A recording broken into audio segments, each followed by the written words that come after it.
Man qara'a Yasin fi lailatin, sesiapa yang membaca Yasin pada suatu malam, asbaha maghfuran lah, waktu subuhnya dosanya sudah diampunkan Allah. Buka tafsir Ibnu Katsir, namanya tafsir Al-Qur'anil Azim, yang ditulis Imam Abul Fida Ismail Ibnu Katsir dalam muqaddimah surah Yasin. Di situ dia tuliskan, man qara'a Yasin fi lailatin, sesiapa yang membaca Yasin pada suatu malam, asbaha maghfuran lah, pada waktu subuh dia sudah diampunkan Allah. Kami ikut majelis Sayyid Usamah Mansi Al-Hasani Al-Maliki, murid langsung dari Habib Sayyid Muhammad bin Alawi bin Abbas Al-Hasani Al-Maliki di Makkah Al-Mukarramah.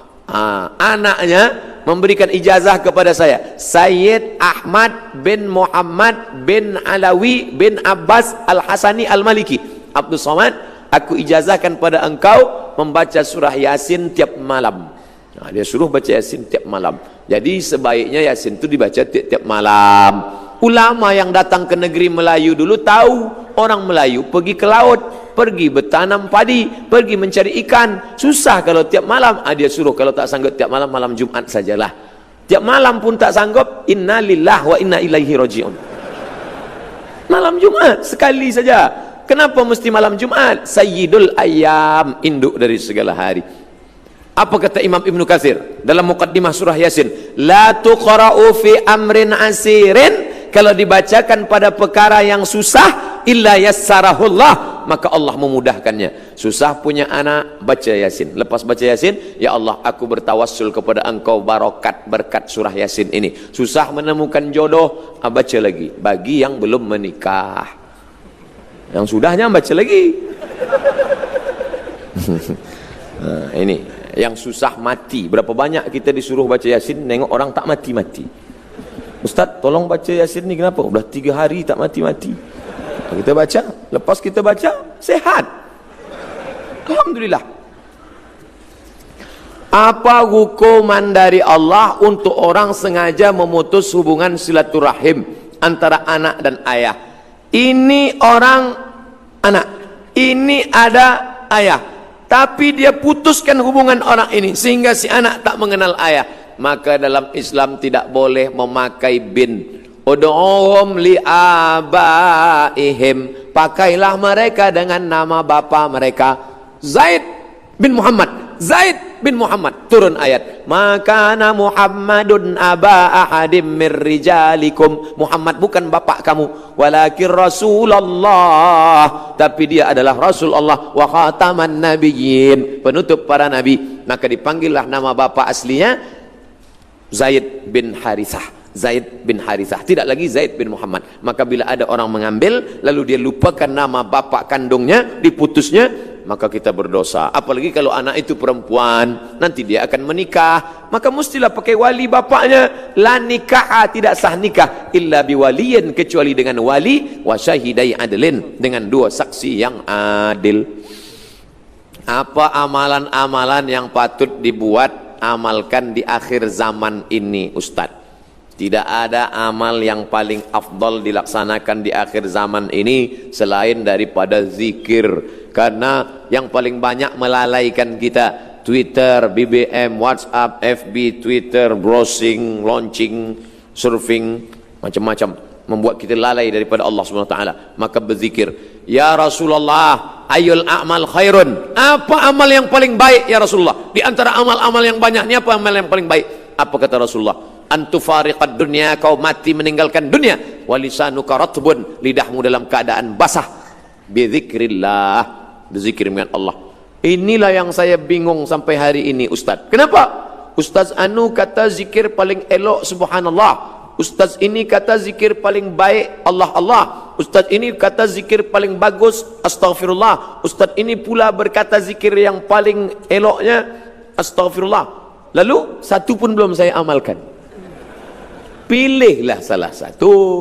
Kalau kau nak amalkan astaghfirullah, baik. Man lazimal istighfar, sesiapa yang memperbanyak istighfar, ja'alallahu lahu min kulli dhiqin makhraja, setiap kesempitannya dibagi kelapangan, wa min kulli hammin faraja, kesusahan hatinya diberikan Allah jalan keluar, wa razaqahu min haitsu la yahtasib, diberikan jalan dari yang tidak disangka-sangka. Saya istighfar saja, baik. Saya solawat saja.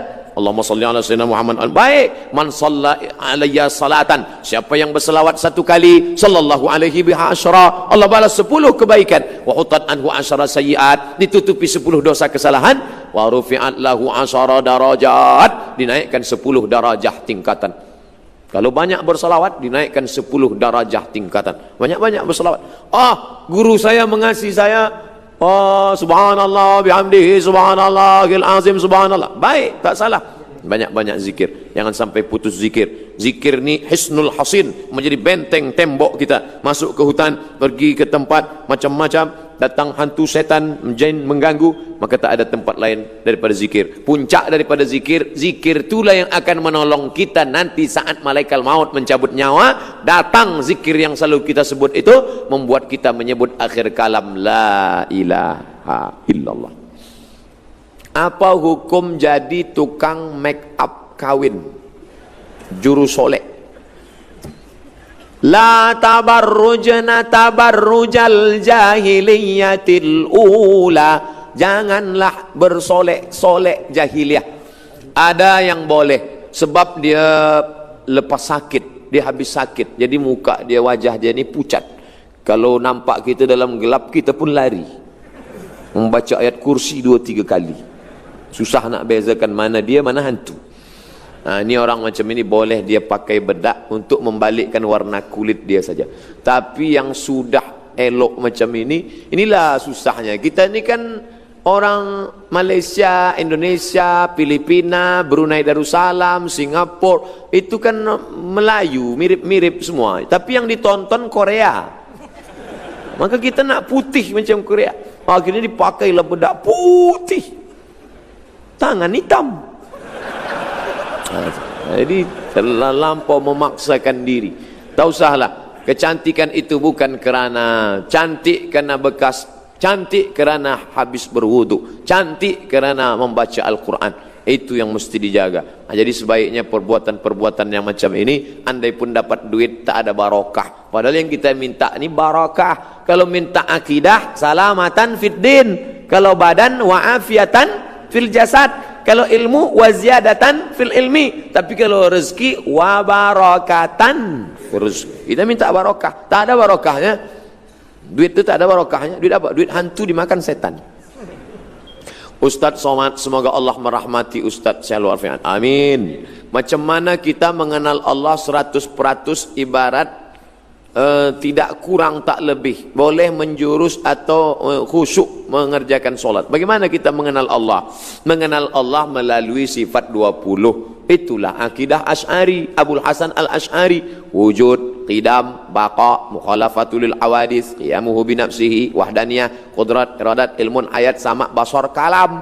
Makanya dulu ulama membuatkan sifat 50, 20 sifat wajib, tambah sifat mustahil, tambah sifat jaiz, tambah sifat Nabi, tambah mustahil bagi Nabi. Itu ulama Ahlus Sunnah wal Jamaah, supaya mengajarkan dia, karena Allah tidak berupa. Kalau dipejamkan mata nampak hitam, putih, merah, hijau, kelabu, itu bukan Allah. Walam yakullahu kufuwan ahad. Dari mana dia tahu? Mukhalafatuhu lil hawadis. Banyak-banyak laksanakan, beriman, beramal, berilmu, makan halal.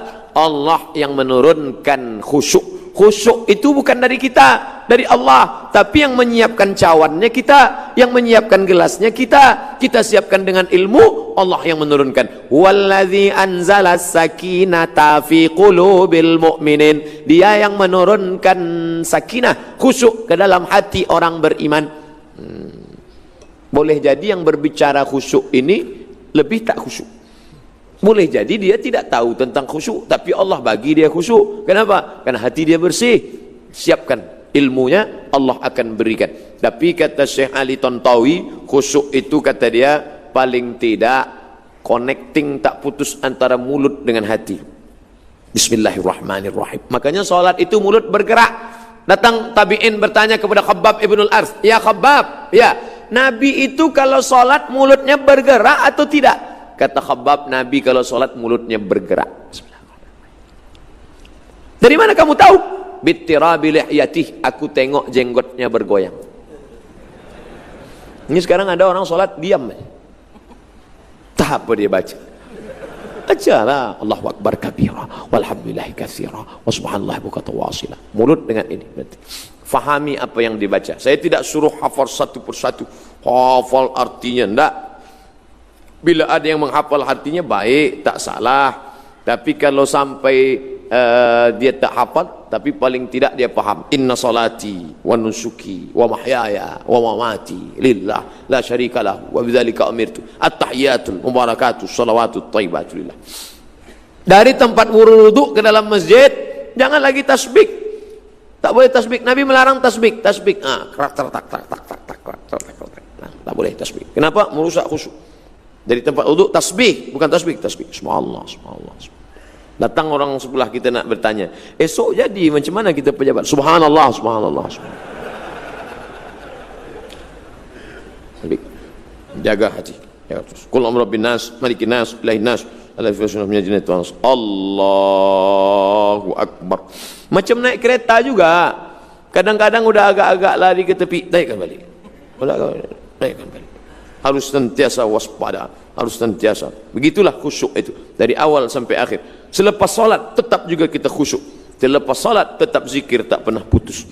Nah ini, itulah mengapa dibuat tulisan-tulisan Arab, tasbih di tepi rumah, di tepi jalan. Supaya apa? Mata melihat, telinga mendengar. Inna sam'a, telinga mendengar. Wal basar, mata memandang. Wal fuad, berpikir, merenung. Ini tiga ni tak boleh putus. Telinga mendengar, mata melihat, hati merenung. Nah ini, masuk dari telinga ke hati, masuk dari mata ke hati, maka melihat tulisan-tulisan cantik ini. Masya Allah, la haula wala quwwata illa billah. Apa bacanya? Entah, tak tahu.